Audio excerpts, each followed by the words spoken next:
First time నేను 45 ఏళ్ళ నుంచి రాజకీయాలు చూశాను. ఎప్పుడు కూడా ఎమ్మెల్యేకి కాన్స్టిట్యున్సీ హెడ్ క్వార్టర్లో ఆఫీస్ ఉండింది లేదు. ఫస్ట్ టైం ఆఫీస్ క్రియేట్ చేశాం.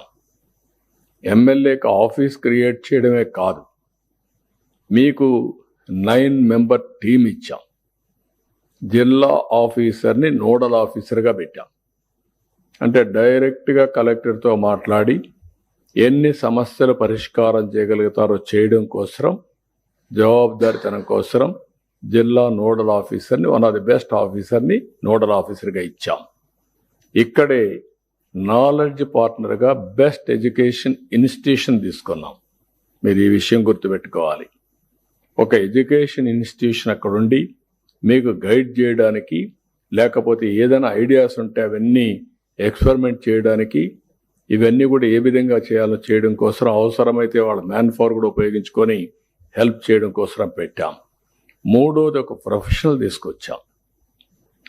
ఒకవేళ ఇప్పుడుండే ప్రొఫెషనల్స్లో ఒక్కరిద్దరు ఫెయిల్ అయితే అవసరమైతే మార్పులు చేర్పులు చేసుకుంటాం.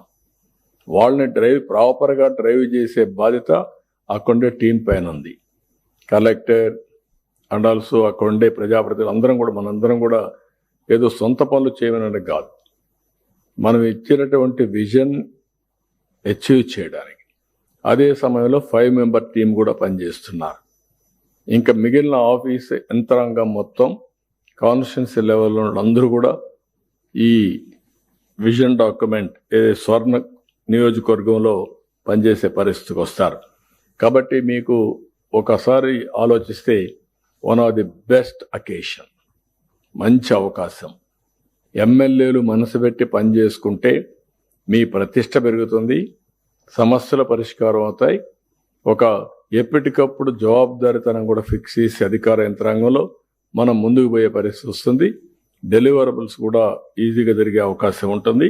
దయచేసి అందరూ కూడా, మనం పొలిటికల్ గవర్నెన్స్ అన్నప్పుడు పాలిటీషియన్స్, అడ్మినిస్ట్రేషన్ రెండు కలిసి మంచి చేయడం కోసం, మళ్ళీ మిస్యూజ్ చేయడం కోసం కాదు. కొంతమంది మిస్యూజ్ చేస్తే అప్రతిష్ట పాలవుతాం.